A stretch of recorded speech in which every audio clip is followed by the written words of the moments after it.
नमस्कार दोस्तों, मैं बलराम स्वामी आपके अपने YouTube चैनल टेक्निकल स्वामी पर आप सभी का हार्दिक स्वागत करता हूं। दोस्तों, आज ये अपनी ट्रांसफार्मर पे सेकंड क्लास है।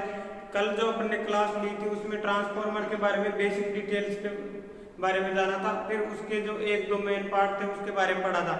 और आज की जो वीडियो है इसको लास्ट तक देखना, बहुत ही इंपॉर्टेंट वीडियो है। इसके अंदर आपको ब्रीदर, ग्लूकोज रिले, कोर और वाइंडिंग, इन सब के बारे में ऐसे ऐसे कॉन्सेप्ट बताऊंगा जो कभी आपने लाइफ में नहीं देखे होंगे। तो वीडियो को अंत तक जरूर देखें और आज की वीडियो में आप एनालिसिस करें कि आपको कितना नया सीखने को मिला है। तो आज अपना टॉपिक शुरू करने से पहले मैं बताऊंगा कि आज अपन पढ़ेंगे ब्रीदर के बारे में, उसके बाद पढ़ेंगे ग्लूकोज रिले के बारे में, फिर पढ़ेंगे ट्रांसफार्मर की कोर क्या होती है, वाइंडिंग कैसे की जाती है, कोर के अंदर कौन सा पदार्थ लें तो क्या होगा, कैसे तैयार की जाती है, हर एक चीज छोटी से छोटी चीज के बारे में जानेंगे अपन। और बिल्कुल आपका कॉन्सेप्ट क्लियर करने की कोशिश करेंगे। कॉन्सेप्ट क्लियर करना और रटना दोनों बातों में बहुत फर्क है भाई। जब तक आपके कॉन्सेप्ट क्लियर नहीं होंगे तब तक आप बात बनेगी नहीं, क्योंकि कॉन्सेप्ट अगर क्लियर नहीं है तो रटे रटाए क्वेश्चनों से काम बनता नहीं है। क्वेश्चन ऑप्शन घूमते ही क्वेश्चन चेंज हो जाता है अपना, ठीक है। तो आज अपना टॉपिक है ब्रीदर के बारे में। पहले इसको समझो, ब्रीदर होता क्या है, कैसे काम करता है, फिर इसके बारे में दिखाएंगे। ब्रीदर क्या होता है, जैसे अपन श्वसन की क्रिया करते हैं, कल की वीडियो में मैंने बताया था कि भाई जैसे अपन सांस को अंदर लेते हैं बाहर छोड़ते हैं, उसी प्रकार जो अपना ट्रांसफार्मर है वो क्या करता है, जब तेल का आयतन बढ़ता है तो हवा को क्या करेगा, बाहर छोड़ेगा। और जैसे ही आयतन क्या होता है, घटता है, तो बाहर वायुमंडल की हवा को क्या करेगा, अंदर लेता है। तो इस टाइम में क्या होता है कि जब हवा वातावरण के अंदर जाती है तो हमारे को एक खतरा रहता है, और वो है कि हवा के साथ नमी और धूल कण चले जाए, जिससे क्या होगा, ट्रांसफार्मर का जो ऑयल है उसका इंसुलेशन गिर जाएगा, शॉर्ट सर्किट होने का डर रहेगा। तो इस समस्या से निपटने के लिए हम किसका यूज करते हैं, ब्रीदर का। किसका, ब्रीदर का। अब इसके एक एक पार्ट के बारे में समझो, ये होता क्या है। अब मैंने कल बताया था कि ये कहाँ लगा होता है, कंजर्वेटर वाले पाइप में। कहाँ लगा होता है, कंजर्वेटर। अब ये सेम ऐसे कैसे लगेगा भाई, ठीक है। इसके ऊपर यहाँ ये जो बोल्ट है इसमें क्या करेंगे, अपन पाइप को कसेंगे और वो पाइप कहाँ जाएगा, देखो यहाँ से डायरेक्ट ऐसे जाएगा और कहाँ लगेगा, कंजर्वेटर के अंदर। या आपका मान लो क्या है, कंजर्वेटर, ठीक है। इसके अंदर लग जाएगा ये पाइप, ऐसे कैसे जाके, क्लियर है ना। तो ब्रीदर किसके अंदर लगा होता है, कंजर्वेटर वाले पाइप में, क्लियर है। अब देखो होगा क्या, इसको तो ऐसे कैसे कंजर्वेटर के साथ पाइप के साथ जोड़ देंगे हम, ठीक है, क्लियर है। फिर देखो नीचे क्या है, ये क्या होता है, कांच से बना एक पात्र होता है, बेलनाकार, ठीक है, जिसके अंदर अपन क्या भरेंगे, सिलिका जेल भरेंगे। क्या भरेंगे, सिलिका जेल। अब बहुत सी किताबों में क्या है, सिलिका जेल का रंग का जो है बहुत बड़ा डिफरेंस है भाई, है ना। तो इसको ढंग से देखो, आप प्रैक्टिकली देखो, सिलिका जेल का रंग कैसा होता है, नीला होता है। सामान्य अवस्था में सिलिका जेल का रंग कैसा होता है, नीला होता है। या क्वेश्चन आया कि शुष्क अवस्था में सिलिका जेल का रंग कैसा होता है, तो नीला या कैसा होगा, सफेद। क्या होगा, या तो नीला होगा या क्या होगा, सफेद होगा। और जब सिलिका जेल क्या होगी, वायुमंडल से हवा आएगी, नमी को सोखेगी। अब नमी सोखने के कारण इसमें क्या होगी, नमी की मात्रा आ जाएगी, जिसके कारण इसका जो रंग है वो क्या होगा, बदल जाएगा। और ये नीले या सफेद रंग से कैसा रंग धारण कर लेगी, हल्का गुलाबी रंग, ठीक है। जब ये हल्का गुलाबी रंग धारण कर लेती है तब हम समझते हैं कि भाई अब इसकी जो नमी सोखने की जो क्षमता है वो क्या हो गई है, खत्म हो गई है। तो हम क्या करेंगे, इसको या तो बहुत उच्च तापमान पे हीट करो, गर्म करो, ताकि इसका जो पानी है वो खत्म हो जाए वाष्प के रूप में, या क्या करते हैं, नई सिलिका जेल का यूज करेंगे, ठीक है। अब हल्का गुलाबी कैसा कलर होता है, इस कलर में चेंज हो जाएगी। जैसे ही इस सिलिका जेल का रंग नीले से हल्का गुलाबी इस कलर में हो जाएगी, तो समझ लेना कि भाई इसकी जो है नमी सोखने की क्षमता खत्म हो चुकी है। अब उसके बाद देखो, ओ ये क्या करती है, हवा को अंदर लेगी। क्या करेगी, हवा को अंदर लेगी। हवा के लिए इसमें क्या होते हैं, डक्ट्स बने होते हैं। क्या बने होते हैं, डक्ट्स बने होते हैं, ठीक है।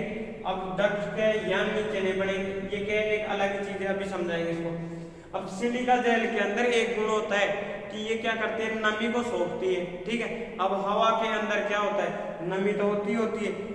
अब इसके अंदर क्या होता है, धूल और कण भी होते हैं, मिट्टी के धूल और कण भी होते हैं। तो ये क्या करती है, सिलिका जेल नमी को तो सोख लेती है लेकिन धूल और मिट्टी के कणों को रोकने में असक्षम है। ये धूल मिट्टी के कणों को नहीं रोक पाती। इस वजह से क्या करते हैं कि इसके जो नीचे वाला सिरा है इसके अंदर क्या करते हैं, एक ऑयल की डिब्बी फिट कर देते हैं। क्या कर देते हैं, ऑयल की पेटी या डिब्बी, जिसके अंदर क्या कर देंगे, ऑयल भर देंगे। अब ये ऑयल भरने के कारण क्या होगा, जैसे ही धूल मिट्टी आएगी तो वो क्या होगी, इस ऑयल से चिपक जाएगी यहीं, और अपने जो कंजर्वेटर है उसके अंदर कोई भी मिट्टी धूल नहीं जाएगी और नहीं क्या जाएगी, नमी। तो सीधी सीधी मैं बात कहूँ कि जो अपना ब्रीदर है ये क्या करता है, ब्रीदिंग का मतलब है श्वसन क्रिया, और ये क्या करता है, सीधा सीधा क्वेश्चन आता है कि ट्रांसफार्मर में ब्रीदर का कार्य क्या है। तो ट्रांसफार्मर में ब्रीदर का कार्य क्या है, नमी को रोकना। क्या है, नमी को रोकना। अब चलो इसके बारे में एक एक पार्ट्स के बारे में डिटेल में लिखेंगे, जो क्वेश्चन इसके बारे में बनते हैं उनके बारे में पढ़ेंगे, ठीक है। हाँ अब देखो, छोटा कर देना इसको, थोड़ा थोड़ा सा हटाना, छोटा कर देना।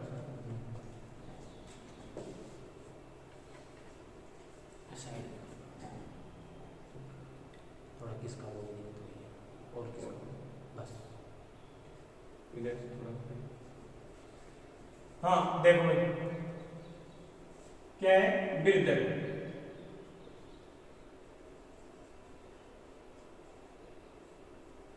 क्या है आज अपना, ब्रीदर। ब्रीदर अब देखो इसके बारे में बेसिक डिटेल। ये किसका बना होता है, पारदर्शी कांच का। किसका बना होता है, यह पारदर्शी कांच का बना होता है, ठीक है। किसका बना होगा भाई, पारदर्शी कांच का बना होगा, ठीक है। उसके बाद देखो, हाँ इसका जो ऊपरी सिरा है वो किससे जुड़ा होगा, कंजर्वेटर के पाइप से जुड़ा होता है। किससे जुड़ा होता है, कंजर्वेटर के पाइप से। इसका ऊपरी सिरा कंजर्वेटर के पाइप से जुड़ा रहता है। कंजर्वेटर के पाइप से जुड़ा। आप वीडियो अंत तक देखो, यकीन रखो आपको बाद में पढ़ने की भी जरूरत नहीं, ऐसा याद करवाऊंगा। सीधे सीधे क्वेश्चन आता है, किसका बना होता है, पारदर्शी कांच का, ठीक है। इसका ऊपरी सिरा किससे जुड़ा होगा, कंजर्वेटर के पाइप से, क्लियर है। उसके बाद देखो इसके अंदर ब्रीदर के अंदर, ब्रीदर, हाँ ट्रांसफार्मर में नमी को रोकने का कार्य करता है। हाँ ब्रीदर क्या करता है, ट्रांसफार्मर के अंदर नमी को रोकने का कार्य करेगा, ठीक है। ये समझा दिया मैंने कैसे रोकता है। अब देखो उसके बाद देखो, ट्रांसफार्मर में नमी को सोखने के लिए किसका प्रयोग किया जाता है, सिलिका जेल का। किसका, जो अपना ब्रीदर है, ब्रीदर में नमी को सोखने के लिए, नमी को सोखने के लिए सिलिका जेल, सिलिका जेल, इसके ऊपर देख तो रहे हैं, सिलिका जेल। हाँ देखो, एक तो सिलिका जेल का प्रयोग किया जाएगा, दूसरा इसके अलावा जो पदार्थ है सिलिका जेल की जगह क्या यूज ले सकते हैं अपन, कैल्शियम क्लोराइड। क्या ले सकते हैं, कैल्शियम क्लोराइड। तो सिलिका जेल तथा कैल्शियम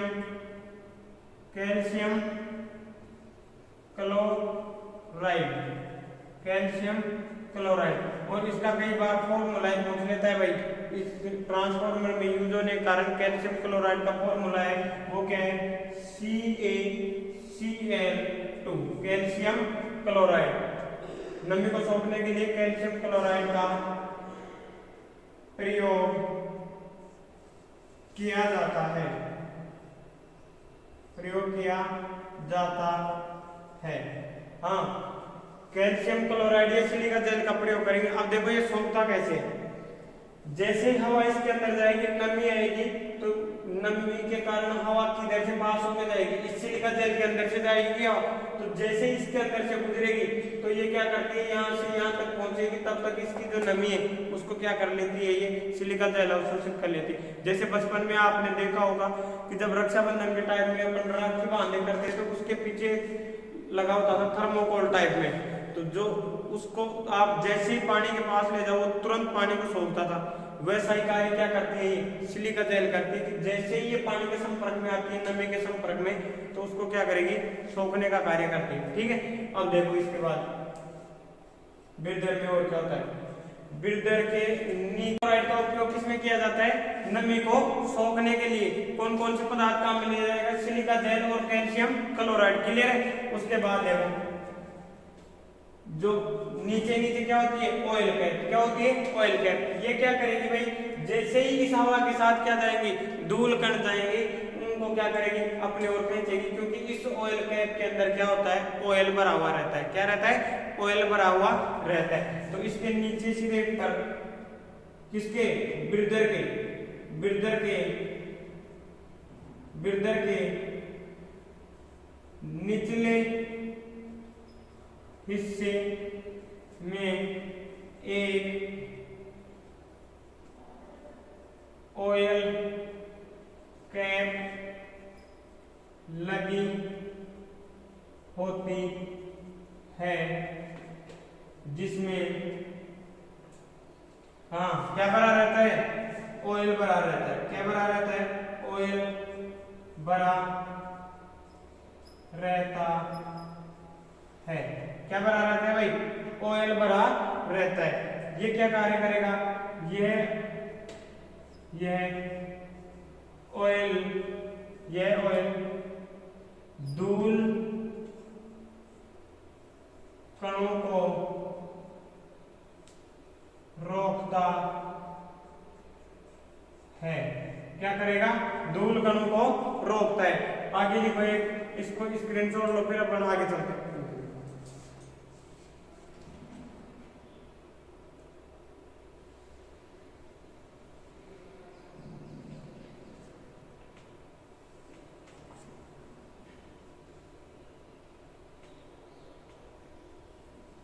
हाँ देखो, धूल कणों को रोकने का कार्य करेगा भाई, ऑयल कैप करती है। ऑयल कैप में क्या भरा रहता है, ऑयल कैप के अंदर क्या भरा रहता है, ऑयल भरा रहता है। जबकि नमी को रोकने का कार्य कौन करता है, सिलिका जेल करेगी, कैल्शियम क्लोराइड करेगा। ठीक है।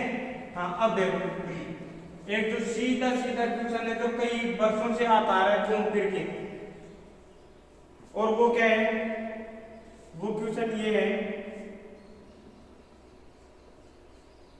शुष्क अवस्था में, शुष्क अवस्था में सिलिका जेल, सिलिका जेल का रंग नीला या सफेद होता है। कैसा होगा भाई, शुष्क अवस्था में सिलिका जेल का रंग कैसा होगा, नीला या सफेद होगा। ठीक है।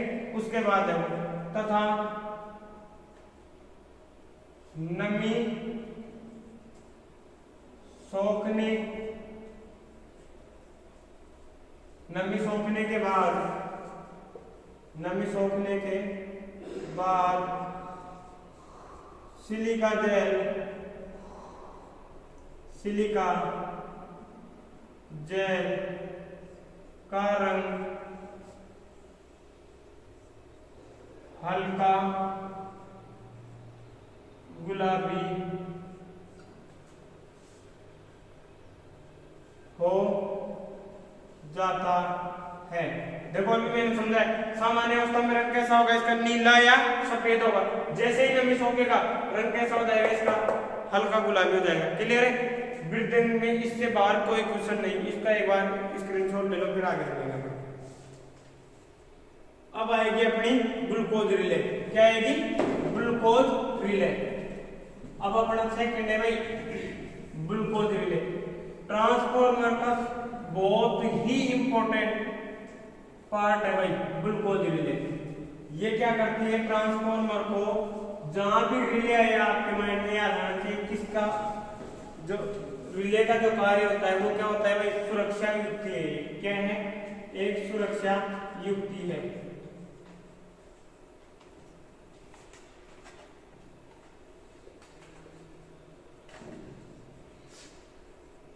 क्या है भाई? Glucose relay. ग्लूकोज रिले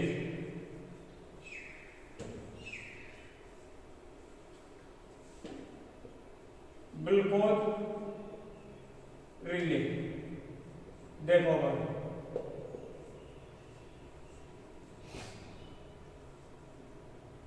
हाँ, अब देखो इसके अंदर क्या होता है। कल भी मैंने बताया था कि जो ग्लूकोज रिले होती है वो कहां लगी होती है? ट्रांसफार्मर के कंजर्वेटर को मेन टैंक से जिस पाइप के द्वारा जोड़ा जाता है उसके अंदर लगी होती है। क्या? Glucose relay. अब देखो ये कैसे कार्य करेगी। जैसे इसके अंदर क्या होगा? इधर से पाइप निकला और वो कहां जा रहा है? ये जाके जुड़ेगा कहां? कंजर्वेटर में। कहां जुड़ेगा? कंजर्वेटर में। ठीक है, ये पाइप कहां जुड़ गया? कंजर्वेटर में।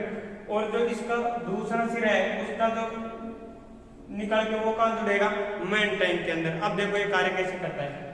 ये एक प्रकार का स्विच होते हैं, इसके अंदर जो मरकरी होती है वो भरी रहती है और ये क्या करता है? ट्रांसफार्मर के जो इंटरनल पार्ट होते हैं, आंतरिक दोष होते हैं, उनको क्या करती है? सेंस करती है, उनका पता लगाती है और उन्हीं के आधार पर क्या करती है? कार्य करती है। देखो कैसे कार्य करेगी। इसके अंदर क्या होता है? दो मरकरी स्विच होते हैं और दो फ्लोट होते हैं। ट्रांसफार्मर के अंदर होगा क्या? इसको थोड़ा सा शिफ्ट करते हैं। ट्रांसफार्मर के अंदर होगा क्या कि जैसे ही इंटरनल फॉल्ट होगा तो क्या होता है? गैसों का रिसाव होता है। क्या होता है भाई? गैसों का रिसाव होता है। किसके कारण? ट्रांसफार्मर ऑयल के कारण। तो सीधा एक क्वेश्चन आता है कि ग्लूकोज रिले का उपयोग कौन से ट्रांसफार्मर में किया जाएगा? तो उस ट्रांसफार्मर में किया जाएगा जिसके अंदर शीतलन की प्रणाली कौन सी अपनाई जाए? ऑयल प्रकार की। कौन सी? ऑयल शीतलन प्रणाली अपनाई जाए। उसके अंदर कौन सी रिले काम करती है? Glucose relay. अब देखो दूसरी खास बात क्या है इसकी। ये क्या होता है? अपने जनरली छोटे ट्रांसफार्मर में नहीं होता, जो बड़े ट्रांसफार्मर होते हैं अधिक क्षमता के, उसी के अंदर यूज होता है इसका ग्लूकोज रिले का, और ब्रीदिंग का भी ज्यादातर उसी में यूज होता है। जैसे अपने छोटे छोटे डिस्ट्रीब्यूशन ट्रांसफार्मर है, ये जो अपने घर के पास में लगा रहता है 3 फेज ट्रांसफार्मर, इसको बोलते हैं अपन आगे पढ़ेंगे डिस्ट्रीब्यूशन ट्रांसफार्मर। इसके अंदर ये सब नहीं होता है, ये बड़े अधिक क्षमता वाले ट्रांसफार्मर में यूज होती है। क्लियर? अब देखो उसके बाद क्या होता है। इसका मतलब इस जो रिले है ये, इसका बाह्य फॉल्ट से कोई लेना देना नहीं है। अब देखो ये कार्य कैसे करेगी। हाँ, अब देखो ये कार्य कैसे करती है। जैसे मान लो ये पाइप जुड़ा हुआ है इसका, ये कहां जा रहा है? देखो साफ लिख रहा है कंजर्वेटर की ओर। ये पाइप कहां जा रहा है? मेन टैंक की ओर। कहां जा रहा है? मेन टैंक की ओर। अब क्या होता है कि ट्रांसफार्मर में मान लो कोई फॉल्ट आ गया। क्या आ गया? फॉल्ट आ गया, दोष आ गया, तो ट्रांसफार्मर क्या होगा? गर्म होगा। क्या होगा? गर्म होगा। और जैसे ही गर्म होगा तो उसके अंदर जो गैसों का रिसाव होगा वो क्या होगा? अधिक मात्रा में होगा। क्या होगा भाई? अधिक मात्रा में होगा। और उसके जो ये रिले है अपनी, इसके अंदर क्या होता है? ये देखो दो स्विच, दो क्या होते हैं? फ्लोट होते हैं। ये देखो 1 और 2 फ्लोट हो गए ना। अब इसके अंदर क्या होता है? मरकरी भरी रहती है। क्या भरी रहती है? मरकरी, मतलब पारा भरा रहता है। हरी बात सुन। तो जैसे ही ये गैसों का रिसाव होगा, क्या होता है कि जब दोष क्या हो? कम हो। ये देखो दो स्विच और दो फ्लोट क्यों चाहिए अपने को?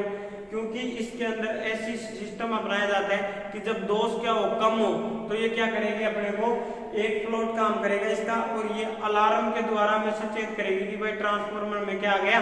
माइनरी दोष आ गया, माइनरी फॉल्ट आया, हल्का दोष है।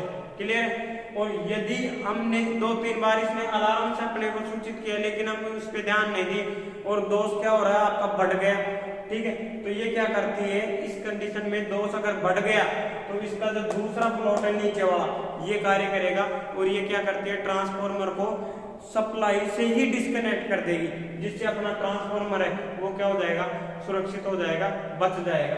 ये क्या होता है, ट्रिपिंग कॉइल से जुड़ा हुआ रहता है ये जो नीचे वाला प्लॉटर है ये। तो ये क्या करता है, जैसे ही प्लॉटर ऊपर उठेगा तो ट्रिप कॉइल क्या करती है, ट्रांसफॉर्मर को सप्लाई से शॉर्ट कर देती है, हटा देती है। अरे बात सुन, अब देखो ये कार्य कैसे करेगा। जैसे ही इसके अंदर ट्रांसफॉर्मर में तापमान बढ़ा तो गैसें प्रचालित होंगी, इसके अंदर मरकरी की भरी रहती है, जो क्या होती है, जैसे ही तापमान बढ़ा मरकरी की वेपर बढ़ेगी, तो ये होगा क्या कि जैसे गैस बढ़ी उसका क्या होता है, दबाव बढ़ता है। क्या बनता है, दबाव बढ़ता है। तो इसमें क्या होगा, अगर दबाव कम बढ़ रहा है तो ये ऊपर वाला फ्लोट उठेगा। क्या होगा, ऊपर का फ्लोट उठेगा। और जैसे मान लो ये फ्लोट कुछ इस प्रकार रहता है, अब नीचे से इसके ऊपर की ओर क्या लगे, दाब लगे। क्या लगे, दाब। तो ये क्या होगा, ऐसे ऊपर की ओर उठेगा, और इसके जो ऊपरी साइड उसके ऊपर क्या होता है, एक कनेक्शन स्विच होता है, किसका, जो अलार्म की ओर जाएगा। किसकी ओर जाता है, अलार्म की ओर। अब जैसे मान लो सामान्य अवस्था में ऐसे काम कर रहा है, यहाँ स्विच किसका है, अलार्म का। अब जैसे ये फ्लोट क्या हुआ, किसके कारण उठेगा, दोष के कारण, गैस के दबाव के कारण। अब इसके ऊपर क्या है, नीचे से क्या लगा, दबाव लगा गैस का। तो ये क्या होगा, ये फ्लोटर नीचे से ऊपर उठेगा, और जैसे ही ऊपर उठेगा ये क्या करेगा, इस जो अलार्म वाला स्विच है इसको क्या कर देता है, क्लोज कर देता है, जिस वजह से क्या होगा, अलार्म बजेगा। क्या बजेगा, अलार्म। अब मान लो ये क्या बज रहा है, अलार्म बजने की कंडीशन हो गई। अब जैसे ही क्या हुआ, दोष का मान कम हुआ, दोष कम हुआ आपका फॉल्ट, तो ये क्या होता है कि दोष कम होगा तो जो गैस का दबाव है वो भी कम होगा। अब जैसे ही दबाव कम हो ये वापस अपनी धीरे धीरे सामान्य अवस्था में आएगा, और जो अपना ट्रांसफॉर्मर है वो सामान्य कार्य करता रहेगा। अब अगर मान लो इसने 2-3 बार अपने को सूचित किया अलार्म बजा के, हमने इसके ऊपर ध्यान नहीं दिया, तो क्या होता है कि इसके अंदर धीरे धीरे जैसे जैसे दोष बढ़ेगा तो गैस भी बढ़ेगी। अब जब गैस बढ़ेगी तो इसका दबाव भी ज्यादा बढ़ेगा। क्या होगा, दबाव भी अधिक होगा। अब इसके अंदर क्या होता है, जो नीचे वाला प्लॉट है ये क्या होता है, पहले वाले की तुलना में थोड़ा सा भारी होता है, तो ये क्या होता है कि अधिक दबाव पे कार्य करेगा।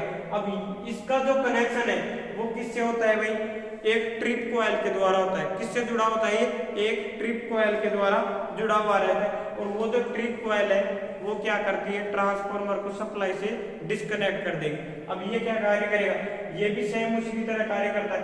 तो जैसे ही दाब ज्यादा बढ़ा ये क्या करेगा, ये उठेगा, और किससे कनेक्शन करेगा, ये ट्रिप कॉइल से। किसके साथ, किसको उत्तेजित करेगा, ये ट्रिप कॉइल को। अब जैसे ही ट्रिप कॉइल आपकी एक्साइटेड हुई, उत्तेजित हुई, तो उसका मैग्नेटिक फील्ड बनता है, जिसके कारण वो क्या करती है, अपने ट्रांसफॉर्मर को शॉर्ट सर्किट कर देती है। अब आगे अपन ट्रिप कॉइल के बारे में भी 2-3 क्वेश्चन पढ़ेंगे, बहुत इंपॉर्टेंट है, जो आपको कभी लाइफ में किसी ने नहीं बताया होंगे, बहुत ही कॉन्सेप्ट लेवल के क्वेश्चन है उसके। तो ये क्या करती है, ट्रिप कॉइल को एक्साइटेड करने का कार्य करता है सेकंड प्लॉट आपका नीचे वाला, जिस वजह से क्या होगा, डिस्कनेक्ट कर देगा और अपना ट्रांसफॉर्मर क्या है, सुरक्षित हो जाएगा। तो इसका मतलब ये कि ये एक सुरक्षा युक्ति है। अगर अपना वहां मैकेनिक भी नहीं हो तब भी ये क्या करती है, ट्रांसफॉर्मर को सुरक्षित रखने का कार्य करती है। अब देखो इसको साइड में कर दीजिए। हाँ, ग्लूकोज रिले। अब देखो ये होती क्या है, कैसे कार्य करेगी, क्या है क्या नहीं। इसको शिफ्ट कर दो।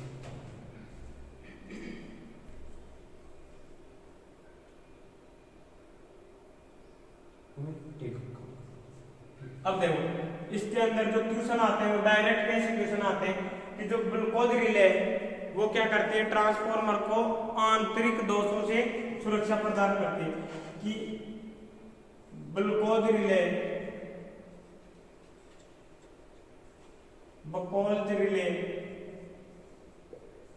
ट्रांसफॉर्मर को आंतरिक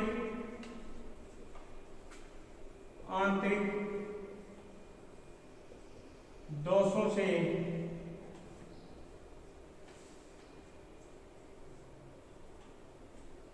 सुरक्षा प्रदान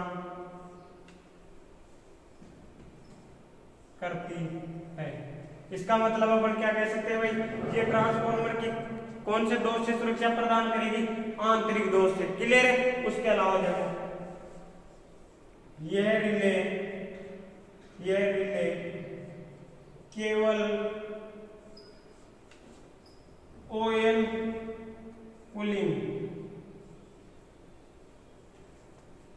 कूलिंग वाले ट्रांसफॉर्मर में ही प्रयोग होती है।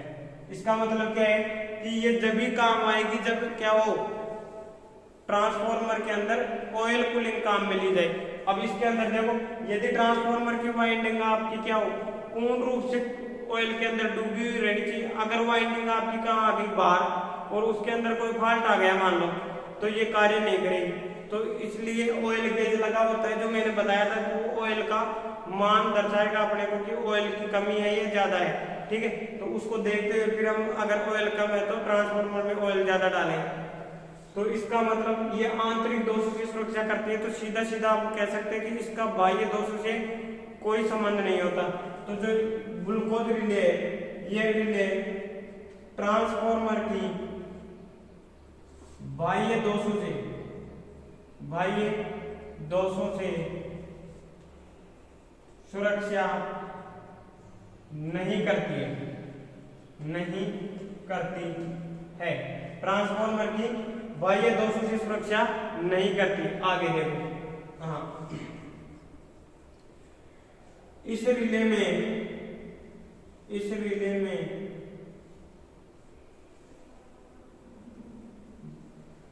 हाँ, इस रिले के अंदर क्या क्या होता है भाई?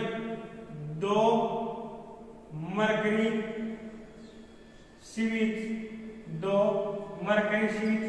तथा फ्लोट होते हैं। क्या होते हैं? फ्लोट होते हैं।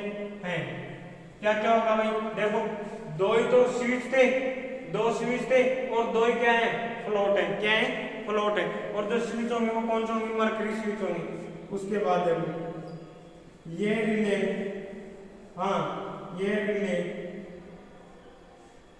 एक गैस प्रचालित रिले होती है, क्योंकि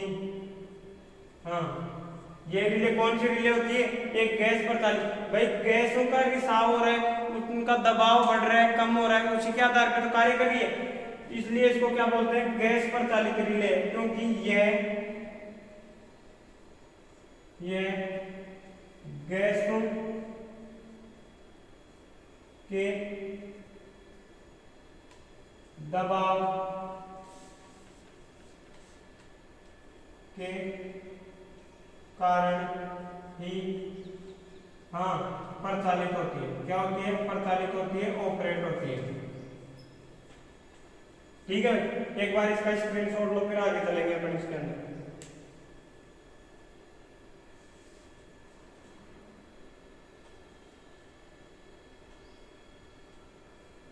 अब देखो आगे, गैसों के दबाव के ऊपर कार्य करती है। अब देखो ये कैसे कार्य करेगी, अभी मैंने समझाया था, बस उन सभी चीजों को लिखना है। ये क्या करती है? 2 मरकरी स्विच होंगे। जो ऊपर वाला स्लॉट है इसका, वो किससे जुड़ा होता है? अलार्म से। किससे जुड़ा होगा? अलार्म से। इसका ऊपरी स्लॉट किससे जुड़ा होगा? अलार्म से। इस रिले का ऊपरी स्लॉट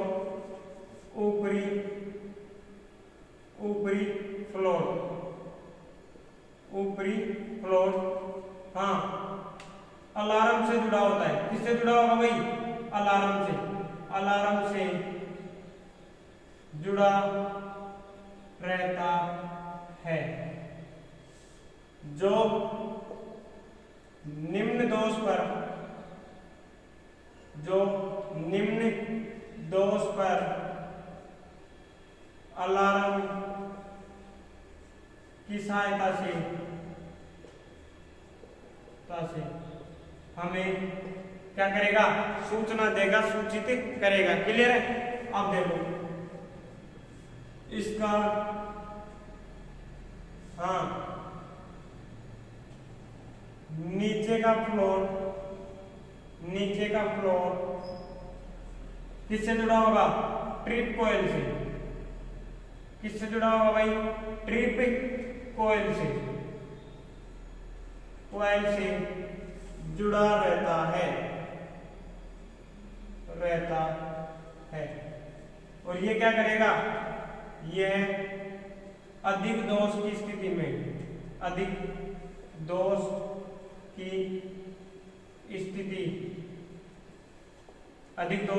में क्या करता है, ट्रांसफॉर्मर को ट्रिप कॉइल की सहायता से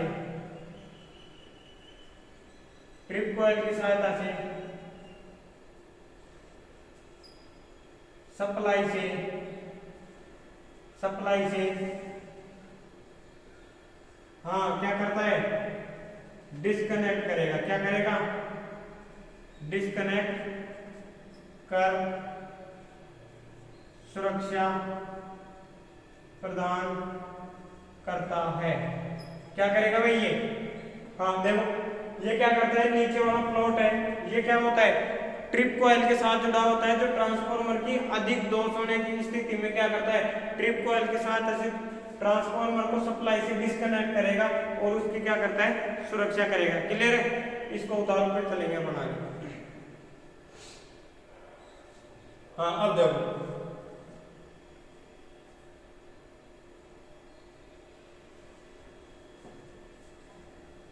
अब ये 2-3 चीजें हैं जो ट्रिप कॉइल के बारे में जानेंगे अपन। देखो ट्रिप कॉइल क्या चीज है।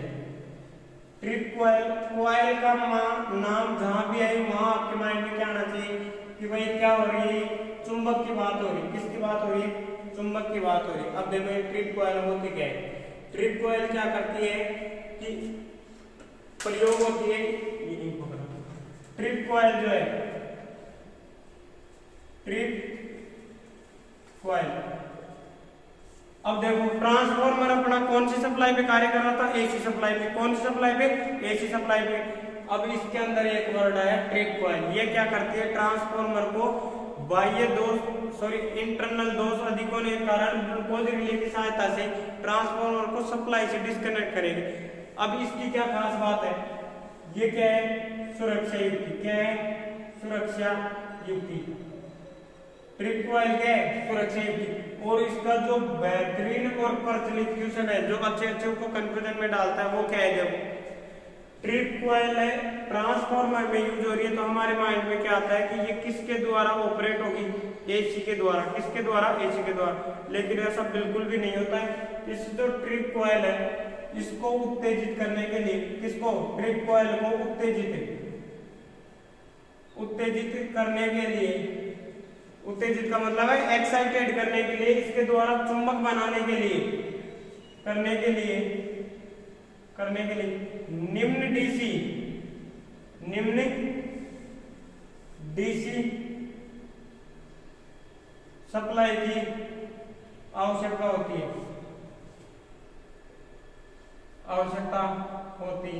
इसका मतलब क्या हो गई कि इसके ये यूज कहाँ होती है, ट्रांसफॉर्मर कौन सप्लाई कार्य करेगा, एसी पे। लेकिन जो ट्रिप कॉइल है इसको एसी से नहीं डीसी सप्लाई देंगे। कौन सी सप्लाई देंगे, डीसी सप्लाई। ये ध्यान रखना भाई, ट्रिप कॉइल को कौन सी सप्लाई देंगे, डीसी सप्लाई देंगे। बहुत इंपॉर्टेंट क्वेश्चन है, कई बार आ चुका। ट्रिप कॉइल को कौन सी सप्लाई देंगे, डीसी सप्लाई देंगे। क्लियर है। अब इसको उतारो, फिर नेक्स्ट पार्ट के बारे में पढ़ेंगे। और वो जो है अपना ट्रांसफॉर्मर की कोर है। क्या है, ट्रांसफॉर्मर की कोर। अब देखो ट्रांसफॉर्मर में वाइंडिंग की जाती है। क्या की जाती है, वाइंडिंग। अब वाइंडिंग की कहाँ जाए, वो भी एक बड़ी बात है भाई। वाइंडिंग कहाँ की जाए, तो ट्रांसफॉर्मर की कोर। तो ट्रांसफॉर्मर का वह भाग जिस पे क्या की जाए, वाइंडिंग। ट्रांसफॉर्मर की कोर। अब देखो कोर आते ही अब कई विद्वानों के मन में आ रहा है भाई इसके बारे में तो हम बहुत जानते हैं। इसके बारे में तो अपन बहुत जानते हैं, लेकिन आज ये वीडियो कंप्लीट देख के फिर बताना मेरे को कि आज की वीडियो में आपको कोर के बारे में क्या क्या बातें नहीं पता चली। मैं गारंटी लेता हूँ कम से कम 5 से 7 बातें होंगी जो आपको कभी पता नहीं थी पहले। अब देखो बेसिक से स्टार्ट करेंगे, हर एक चीज के ऊपर बात करेंगे। देखो सीधी सीधी बात ये, कोर का नाम आते ही आपके माइंड में क्या आना चाहिए कि ट्रांसफॉर्मर का वह भाग जिसपे क्या की जाती है, वाइंडिंग। क्या की जाती है, वाइंडिंग। अब ये क्या है आपकी, मान लो कोर, क्या है भाई, कोर है। अब इसके ऊपर देखो ये क्या की गई है, वाइंडिंग की गई है, दोनों साइडों में क्या की गई है, वाइंडिंग की गई है। अब देखो, अब ट्रांसफॉर्मर की कोर भी अपने समझ आई भाई, वह भाग जिसपे क्या की जाती है, वाइंडिंग की जाती है। अब कोर के अंदर भी क्या होता है, पार्ट होता है। जैसे ये क्या है, मान लो आपकी कोर, क्या है भाई, कोर है, कोर है। और इसके ऊपर ये क्या की गई है, वाइंडिंग। क्या की गई है, वाइंडिंग। ठीक है। अब देखो ये जो वाइंडिंग कोर के जिस सिरे पर की जाएगी उसको क्या बोला जाता है, लिंब। क्या बोला जाएगा, लिंब। क्या बोला जाता है भाई, लिंब। ट्रांसफॉर्मर की कोर का वह भाग जिसके ऊपर क्या की जाती है, वाइंडिंग की जाती है, उसे हम क्या कहते हैं, लिंब कहते हैं। सीधा सीधा आया हुआ क्वेश्चन है JUNL में 2 बार। ठीक है। अब उसके बाद देखो ट्रांसफॉर्मर की कोर के पता चला भाई अपने को, और उसके अंदर भी पता चला कि जिस कोर के जिस भाग पे क्या की जाती है, वाइंडिंग, उसे हम क्या कहेंगे, लिंब। ठीक है। अब माइंड में ये आया कि कोर को बनाया कैसे जाता है, कैसे बनाया जाता है, कैसे तैयार करेंगे। तो अब थोड़ा सा ध्यान किधर लाओ आप, ये क्या है, ट्रांसफॉर्मर की कोर है। क्या है, कोर। अब इसको देखो आप छोटे छोटे खंडों में कटी हुई है। इसका मतलब क्या है कि ये ऐसे पत्तियों के रूप में तैयार की जाती है। देखो ये ई प्रकार की 2 पत्तियां हैं, इनको जब अपन ऐसे जोड़ेंगे तो इनकी जो आकृति है वो कुछ इस प्रकार बनेगी। भाई बनेगी नहीं बनेगी, बनेगी। और ये संरचना कुछ इसकी है, देखो है नहीं। अगर मैं इसको ऐसे घुमा दूं तो ऐसा बनेगा नहीं, बनेगा, बनेगा ना। तो ये क्या होती है, कुछ इस प्रकार से बनती है, LIE ऐसे आकृति की क्या लेंगे अपन, पत्तियां लेंगे, जिनको आपस में जोड़ के क्या बनाते हैं, कोर बनाते हैं। क्या बनाते हैं, कोर। अब देखो ये हमारी समझ आया भाई, कोर किसकी बनी होती है, पत्तियों की। अब भाई हमारा दिमाग थोड़ी खराब था, पत्तियों से बनाए। एक मोटा सा पीस लेते, क्या लेते, मोटा सा पीस। भाई इतनी मोटी अपने को कोर चाहिए तो एक सिलिकॉन का सीधा ही टुकड़ा ले लेते हम, इतना मोटा। भाई ये पत्तियों की कहाँ जरूरत पड़ी अपने। तो देखो क्या होता है कि जो ये कोर है ना, इसको बनाने के लिए जो मटेरियल कहाँ में लेते हैं, वो सामान्यतः कौन सा लेते हैं, सिलिकॉन स्टील। कौन सा लेते हैं भाई, सिलिकॉन स्टील। ठीक है। सिलिकॉन स्टील का यूज किया जाता है। और सिलिकॉन स्टील का यूज क्यों किया जाता है, इसके भी खास बात है। क्यों, क्योंकि सिलिकॉन स्टील के उपयोग से इस कोर के अंदर जो आयरन लॉस होते हैं, और खासकर कौन सा, हिस्टेरेसिस लॉस, वो क्या होगा, कम होगा। क्या होगा, कम होगा। अब हिस्टेरेसिस लॉस कईयों को पता ही नहीं, हिस्टेरेसिस लॉस अब ये सारी नई चीज क्या आ गई। तो इसके बारे में आगे अपन डिटेल में पढ़ेंगे। ट्रांसफार्मर में होने वाले लॉसेस जो टॉपिक चलेगा अपन, उसके अंदर कॉपर लॉस क्या होता है, आयरन लॉस क्या होता है, और आयरन लॉस के 2 पार्ट है, हिस्टेरेसिस लॉस और एडी करंट लॉस। क्लियर है। तो इसको टेंशन नहीं लेनी, वो अपन आगे बताएंगे एक एक चीज के बारे में। ठीक है। तो इस सिलिकॉन स्टील के प्रयोग से क्या होता है कि इसके अंदर जो होने वाला हिस्टेरेसिस लॉस है वो क्या हो जाता है, कम। और लॉस का मतलब हिंदी में क्या है, नुकसान। और हम क्या चाहते हैं, नुकसान क्या हो, कम से कम हो। अरे प्रकृति में कोई ऐसा इंसान है जो क्या चाहे, अपना खुद का नुकसान ज्यादा हो, कभी नहीं चाहेगा। हाँ पड़ोसी का हो जाए वो तो फिर भी चलेगा, लेकिन खुद का नुकसान नहीं होना चाहिए। क्लियर है ना। हाँ अब देखो ये कोर के अंदर जो सिलिकॉन स्टील है उसके यूज से क्या होगा, हिस्टेरेसिस हानि कम होगी। उसके बाद देखो पत्तियों से क्यों तैयार किया जाता है, पत्तियों से तैयार इसलिए किया जाता है कि इन पत्तियों को रूप में बनाने से इसका जो cross section area, cross section area का मतलब क्या हुआ, जैसे मान लो आपका कोई क्या है, बेलनाकार है, कोई बेलनाकार लगता है, जैसे मान लो ये क्या है, मार्कर किसकी तरह है, बेलनाकार। अब इसको मैं यहाँ से काट दूं, क्या कर दूं, काट दूं, और उसको सामने से देखूं तो जो क्षेत्रफल मेरे को दिखाई देगा वो उसका क्या कहलाएगा, क्रॉस सेक्शन एरिया या अनुप्रस्थ काट का क्षेत्रफल। क्लियर है। अब देखो जैसे ये मार्कर है, इसको मैंने सामने से काटा, तो जैसे मान लो ये कटा हुआ भाग है, अब इसको मैं सामने से इधर से देखूंगा तो ये दिखाई देगा मेरे को। ठीक है। अब ये जो इसका सामने है बेलनाकार, लेकिन जब आप इसको सामने से देखोगे तो ये कैसे दिखाई देगा भाई, एक वर्ग के आकार में दिखाई देगा। क्या देगा, ऐसे वर्ग आकार दिखाई देगा ना। तो जो ये सामने का जो हिस्सा है जो हमारे को दिखाई दे रहा है वो इसका क्या कहलाएगा, अनुप्रस्थ काट का क्षेत्रफल या क्रॉस सेक्शन एरिया। और हम क्या चाहते हैं कि इसका क्रॉस सेक्शन एरिया जो पत्तियों का है वो क्या होना चाहिए, कम से कम होना चाहिए। क्या होना चाहिए, कम से कम। क्यों, देखो क्यों, क्योंकि प्रतिरोध R बराबर क्या होता है, रो L अपॉन ए। क्या होता है भाई, रो L अपॉन ए। अब देखो अगर क्रॉस सेक्शन एरिया क्या होगा, कम। क्या होगा, कम, तो प्रतिरोध क्या होगा, ज्यादा। क्या होगा, ज्यादा। क्रॉस सेक्शन एरिया क्या है, कम, तो प्रतिरोध क्या होगा, ज्यादा।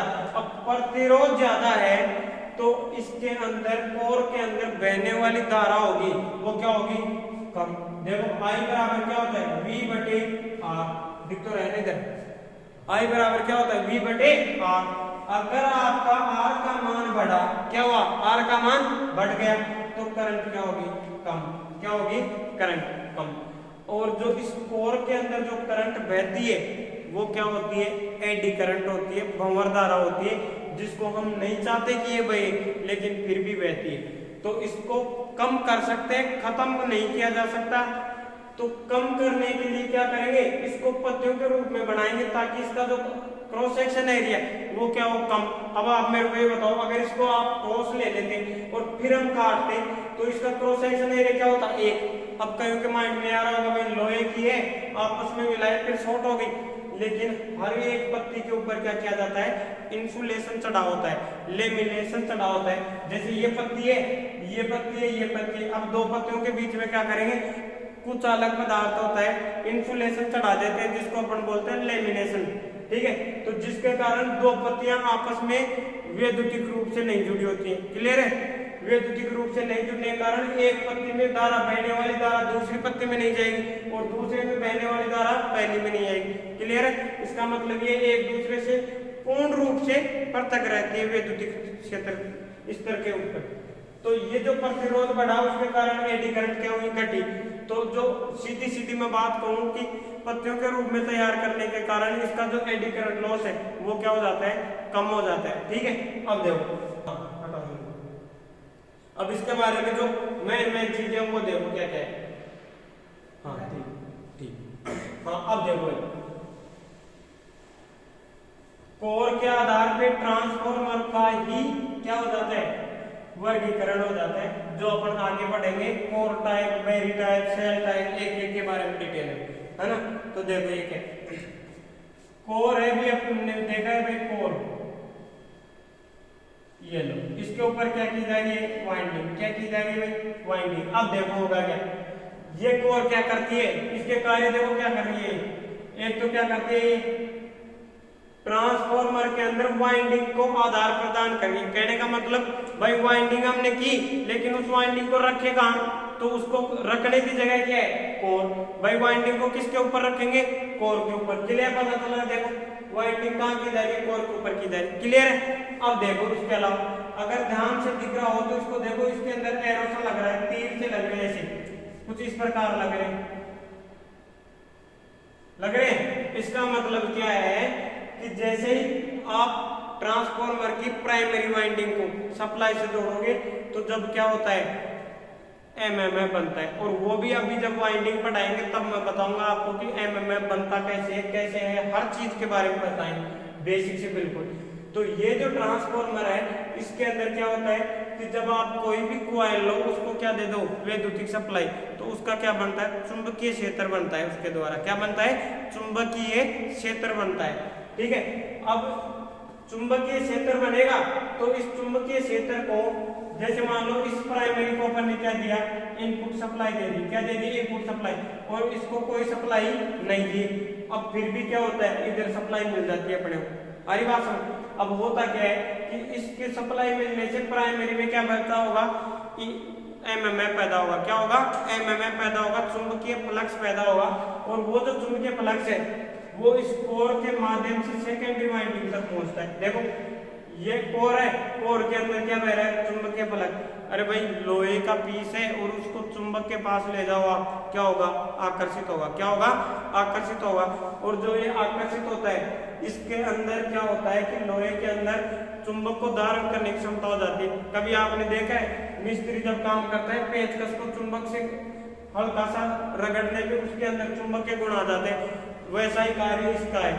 इसके अंदर क्या आ जाएंगे, जैसे ये मैग्नेट बढ़ेगी प्राइमरी वाइंडिंग तो इसके अंदर भी चुंबक के गुण आ जाएंगे, ये भी चुंबक बन जाएगी। अरे बात सुन, तो इसका दूसरा कार्य क्या हुआ कि जो प्राइमरी का जो चुंबकीय फ्लक्स बनता है उसको एक मार्ग देने का कार्य करती है, पथ प्रदान करने का कार्य करती है। अब देखो इसके बारे में जो डायरेक्ट क्वेश्चन आते हैं उसको देखो एक बार। हाँ अब देखो जो ट्रांसफॉर्मर है, हाँ ट्रांसफॉर्मर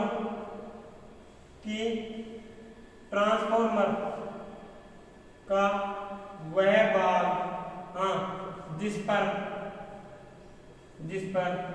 क्या की जाती है, वाइंडिंग की जाती है, कोर कहलाता है। ट्रांसफॉर्मर का वह भाग जिसके ऊपर क्या की जाती है, वाइंडिंग की जाती है, क्या कहलाती है, कोर कहलाती है। उसके बाद कोर के जिस भाग पर वाइंडिंग की जाती है, जिस भाग पर वाइंडिंग की जाती है उसे लिंब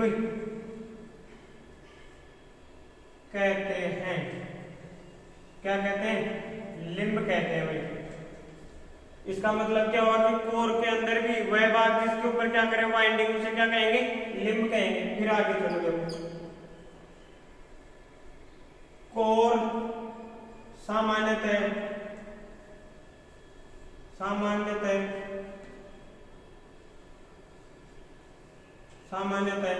हाँ किसकी बनी होती है, सिलिकॉन स्टील की। किसकी? सिलिकॉन स्टील की बनी होती है, सिलिकॉन स्टील की बनी होती है। हाँ कोर किसकी बनी होती है, सिलिकॉन स्टील की बनी होती है। इसके अलावा देखो कोर का मटेरियल क्या लेंगे, ये इंपॉर्टेंट है भाई। पावर ट्रांसफॉर्मर में कोर, हाँ सिलिकॉन स्टील की नहीं, किसकी काम में ली जाती है, CRGO स्टील। और CRGO का मतलब क्या है, cold rolled grain oriented steel. क्या है भाई, कोल्ड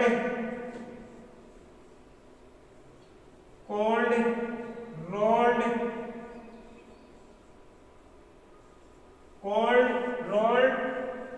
ग्रेन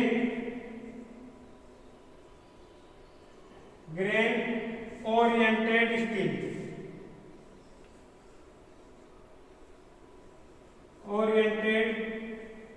स्टील।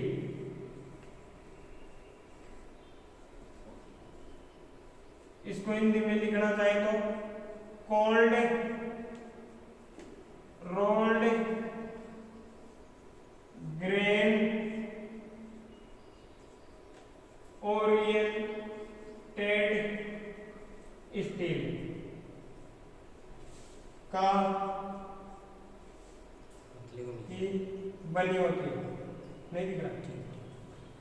हाँ जो पावर ट्रांसफॉर्मर आपका, इसको इंपॉर्टेंट डाल देना में, पावर ट्रांसफॉर्मर में जो कोर है वो CRGO स्टील की बनी होती है। और CRGO का मतलब है cold rolled grain oriented steel, cold rolled grain oriented steel. Clear है? एक बार इसको उतारो फिर आगे चलते हैं।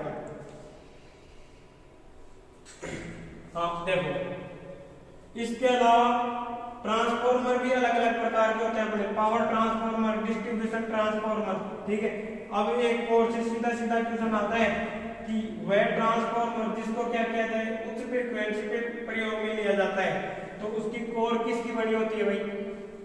तो ये क्वेश्चन सीधा आता है आपके पास कि ट्रांसफॉर्मर की कोर किसकी बनी होगी यदि उसे उच्च फ्रीक्वेंसी पे प्रयोग किया जाता है। तो वह ट्रांसफॉर्मर जिसे उच्च आवृत्ति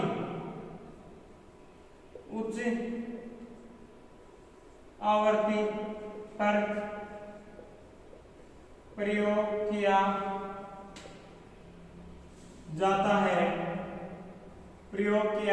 जाता है, हाँ उसकी कोर किसकी बनी होगी भाई? उसकी कोर हाँ किसकी बनी होगी? एयर कोर या किसकी बनी होगी? फेराइट। किसकी बनी होगी भाई? फेराइट की। या किसकी कोर होगी? फेराइट की। हाँ वह ट्रांसफॉर्मर जो उच्च फ्रीक्वेंसी पे कार्य करे उसकी कोर किसकी बनी होगी? या तो एयर कोर होगी या कौन सी कोर होगी? फेराइट कोर होती है। कहने का मतलब उसका जो मटेरियल है वो क्या होगा? ये तो एयर कोर होगा, ये क्या होगा? फेराइट कोर होगी। और फेराइट का क्यों लेते हैं? क्योंकि इसका जो प्रतिरोध है वो क्या होता है? अधिक होता है। और आगे हम पढ़ेंगे कि जो ये एडी करंट और हिस्टैरिसीस लॉस है, आयरन लॉस जो है वो क्या होता है कि फ्रीक्वेंसी के ऊपर डिपेंड करते हैं। जैसे आप फ्रीक्वेंसी बढ़ाओगे लॉस बढ़ेंगे, तो उन लॉसों को कम करने के लिए जो कोर का मटेरियल है वो क्या लेंगे अपन? फेराइट कोर या एयर कोर लेंगे। क्लियर? अब देखो उसके बाद एक बेहतरीन क्वेश्चन ये आता है, ट्रांसफॉर्मर का आकार हाँ किसके ऊपर डिपेंड करता है? ट्रांसफॉर्मर का आकार सप्लाई आवृत्ति पर निर्भर करता है। और निर्भर कैसे करेगा? कि इसका जो आकार है किसका? ट्रांसफॉर्मर का, ये व्युत्क्रमानुपाती होगा किसके? आवर्ती के। किसके? आवर्ती के। इसका मतलब क्या हुआ कि जो इलेक्ट्रॉनिक्स का आपने सर्किट देखा होगा, तो जो अपने साधारण ट्रांसफॉर्मर होते हैं वो तो बहुत बड़े होते हैं। क्या होते हैं? बहुत बड़े, क्योंकि साधारणतः अपनी जो आवर्ती है, फ्रीक्वेंसी एफ है, उसका मान फिक्स है कितना है? 50 हर्ट्ज। कितना है? 50 हर्ट्ज। लेकिन इलेक्ट्रॉनिक्स के अंदर ये फ्रीक्वेंसी किलो, मेगा, गीगाहर्ट्ज में चलती है नहीं चलती।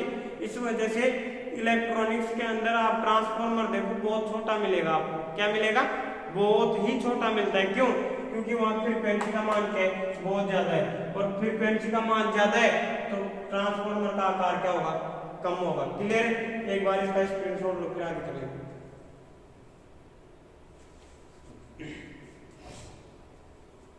हाँ अब देखो भाई लास्ट है कि अभी जो कोर है अपनी, इसका प्रयोग क्या होता है भाई? जो कोर है उसका प्रयोग क्या होगा? ट्रांसफॉर्मर की कोर है वो कार्य क्या क्या करती है? तो ट्रांसफॉर्मर की कार्य जैसे मैंने अभी समझाया था कि 2 कार्य करती है। क्या क्या? ट्रांसफॉर्मर की कोर, हाँ ट्रांसफॉर्मर की कोर क्या कार्य करती है भाई? 2। एक तो क्या? वाइंडिंग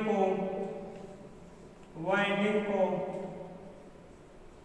आधार प्रदान करती है।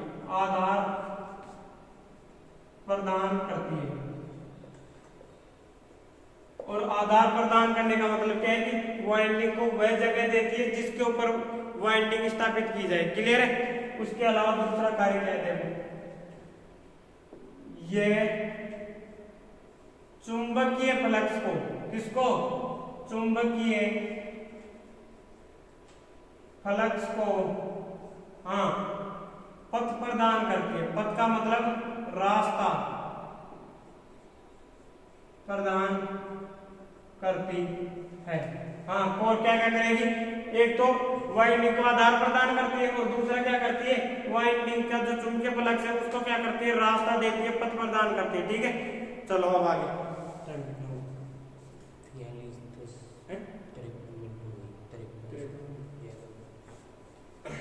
अब अपना लास्ट टॉपिक है वाइंडिंग। क्या है भाई? वाइंडिंग।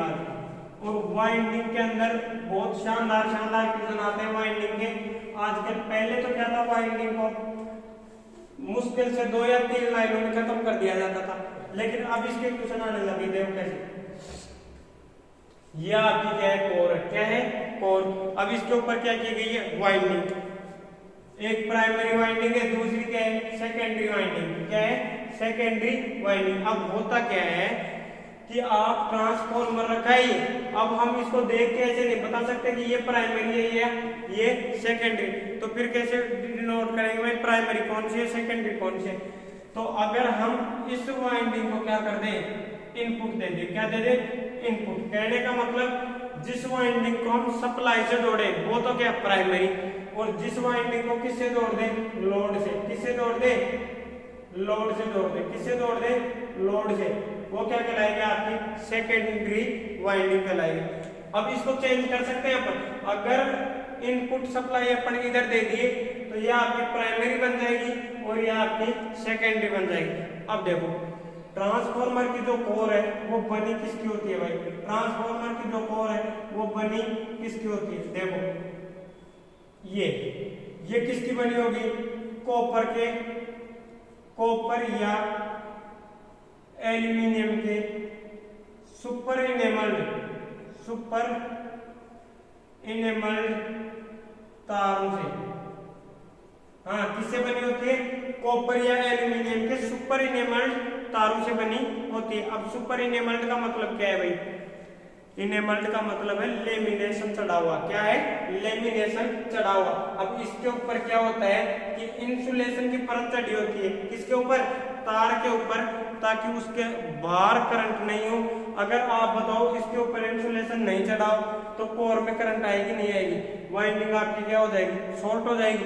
तो क्या होता है कि इस वायर के ऊपर क्या होता है, इंसुलेशन चढ़ा होता है, इसलिए इसको क्या बोलते हैं, सुपर इनेमल्ड वायर बोलते हैं। क्लियर है। अब देखो, अब ट्रांसफॉर्मर की ये प्राइमरी हो गई, मान लो ये क्या है, सेकेंडरी हो गई। देखो अब यहाँ इस वाइंडिंग को और इस वाइंडिंग को देखो, इनके बीच कोई कनेक्शन है नहीं है। देखो यहाँ बिल्कुल सेपरेट अलग है, ये बिल्कुल सेपरेट अलग है। तो इसको हम क्या कह सकते हैं कि भाई दोनों वाइंडिंगों के बीच कोई भी वैद्युतिक संपर्क नहीं है ना। दूसरी बात, इसके बीच देखो पूरा खाली है, ये कोई कनेक्शन नहीं। इसका मतलब ये दोनों वाइंडिंग कैसे कार्य करेगी, ओपन सर्किट की तरह। किसकी, ओपन सर्किट की तरह। कहने का मतलब क्या है कि प्राइमरी की करंट सेकेंडरी में डायरेक्ट नहीं जाती है कभी भी। तो ये दोनों वाइंडिंगों के बीच जो प्रतिरोध होगा वो क्या होता है भाई, अनंत प्रतिरोध। क्या होता है, अनंत प्रतिरोध होगा। क्या होगा आपका, अनंत प्रतिरोध होगा। अब देखो सीधे सीधे क्वेश्चन क्या आते हैं कि ट्रांसफॉर्मर की जो वाइंडिंग है वो किसकी बनी होती है, कॉपर या एल्यूमिनियम के सुपर इनेमल्ड तारों से। ठीक है, ट्रांसफॉर्मर की जो वाइंडिंग है वो प्राइमरी और सेकेंडरी वाइंडिंग हम पहले निर्धारित नहीं करते, वो लोड और सप्लाई देने के आधार पर डिनोट होती है। क्लियर। उसके बाद देखो प्राइमरी और सेकेंडरी के बीच कोई भी वैद्युतिक संपर्क नहीं होता। इसका मतलब क्या है कि इन दोनों के बीच प्रतिरोध कितना होता है, अनंत होता है। क्लियर है। अब देखो प्राइमरी और सेकेंडरी वाइंडिंग जुड़ी कैसे रहती है। अब देखो इस डायग्राम को ध्यान से देखो, जैसे मैंने इसको क्या दे दिया, इनपुट एसी सप्लाई दे दिया। क्या दे दिया, एसी सप्लाई। अब देखो क्या, एसी सप्लाई से वाइंडिंग को जोड़ा है तो इसका क्या बनेगा, चुंबकीय फ्लक्स। क्या बनेगा, चुंबकीय फ्लक्स। क्या बनेगा भाई, चुंबकीय फ्लक्स। और वो जो चुंबकीय फ्लक्स है वो कुछ इस प्रकार परिवर्तित होगा कोर के अंदर। ठीक है। अब ये होगा तो इसके कारण क्या होगा कि सेकेंडरी वाइंडिंग इस चुंबकीय फ्लक्स को काटेगी और आगे हम पढ़ेंगे कि फैराडे का नियम आता है, जिसके कारण क्या होगा, इसके अंदर ईएमएफ पैदा होगा। इसका मतलब हम क्या कह सकते हैं कि प्राइमरी वाइंडिंग और आपकी जो सेकेंडरी वाइंडिंग है किस प्रकार से एक दूसरे से जुड़ी होती है, चुंबकीय रूप से। किससे, चुंबकीय रूप से जुड़ी होती है, वैद्युतिक रूप से इनके बीच कोई भी संबंध नहीं होता है। क्लियर है। अब इसके बारे में लाइन टू लाइन 5-7 बातें बताएंगे, फिर आपकी क्लास खत्म। चलो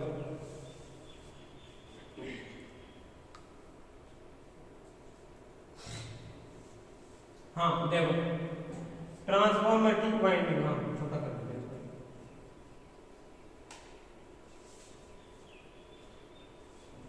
ट्रांसफॉर्मर की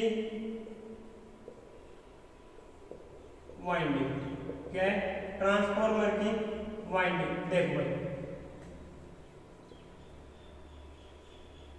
वाइंडिंग, हाँ किसकी बनी होती है? वाइंडिंग सुपर इनेमल्ड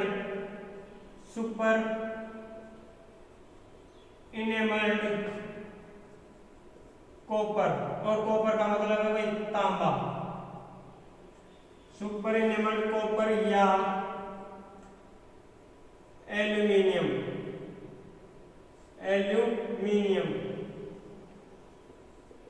के तारों से बनी होती है, क्या होती है? कॉपर या एल्यूमिनियम के सुपर इनेमल्ड तारों से बनी होती है। उसके बाद है ट्रांसफॉर्मर में मुख्यतः दो वाइंडिंग होती है,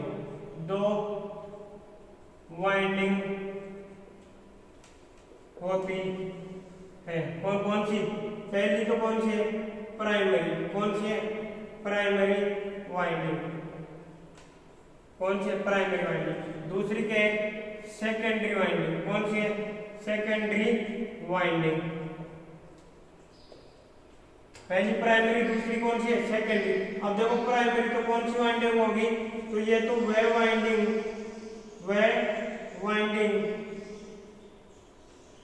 जो सप्लाई से जुड़ी हो। किससे जुड़ी हो? सप्लाई से जुड़ी हो, क्या कहलाती है? Primary winding. और दूसरी आपकी है सेकेंडरी वाइंडिंग, तो वह वाइंडिंग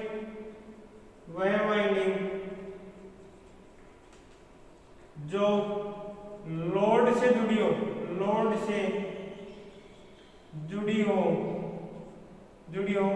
सेकेंडरी वाइंडिंग कहलाती है। सेकेंडरी वाइंडिंग कहलाती है।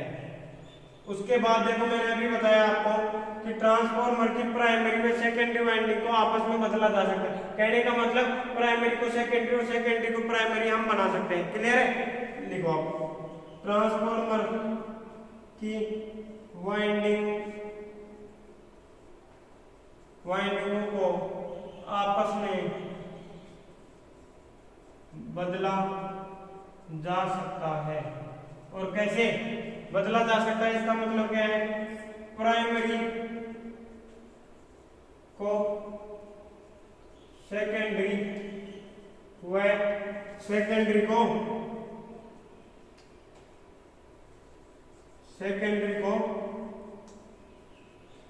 प्राइमरी बना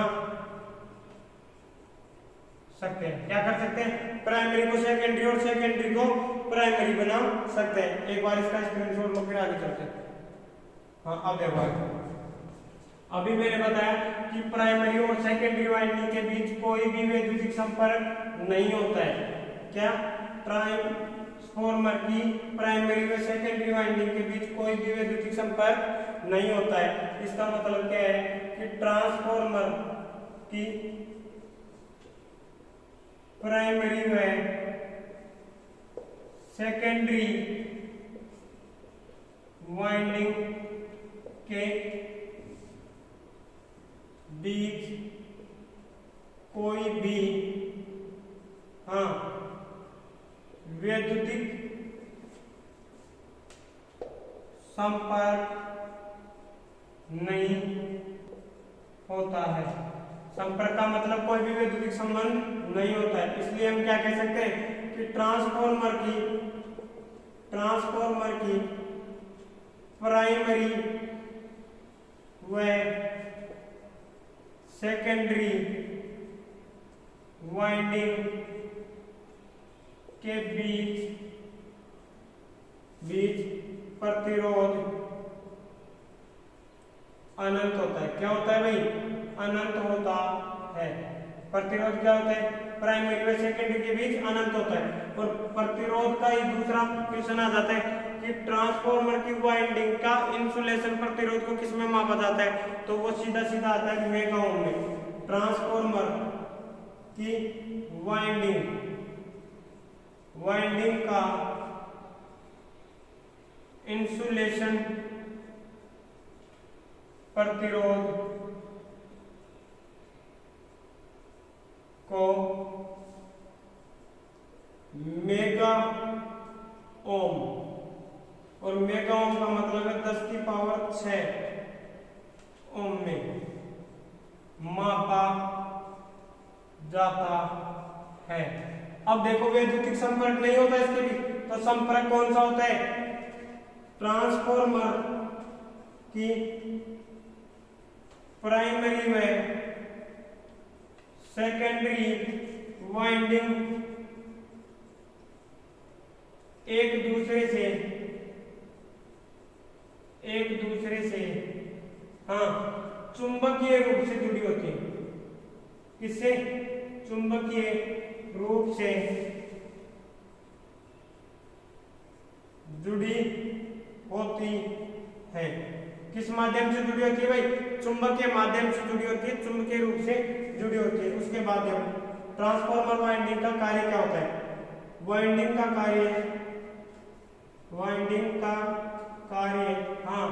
का एक ही कार्य होता है, और वो क्या है? चुंबकीय फ्लक्स पैदा करना। वाइंडिंग का कार्य चुंबकीय फ्लक्स पैदा करना होता है। हाँ, इसका कार्य क्या है? चुंबकीय फ्लक्स पैदा करना। ठीक है, उम्मीद करता हूँ आपको अच्छे से समझ आया होगा। अगर वीडियो अच्छी लगे तो लाइक करें, कमेंट करें। ठीक है, थैंक यू।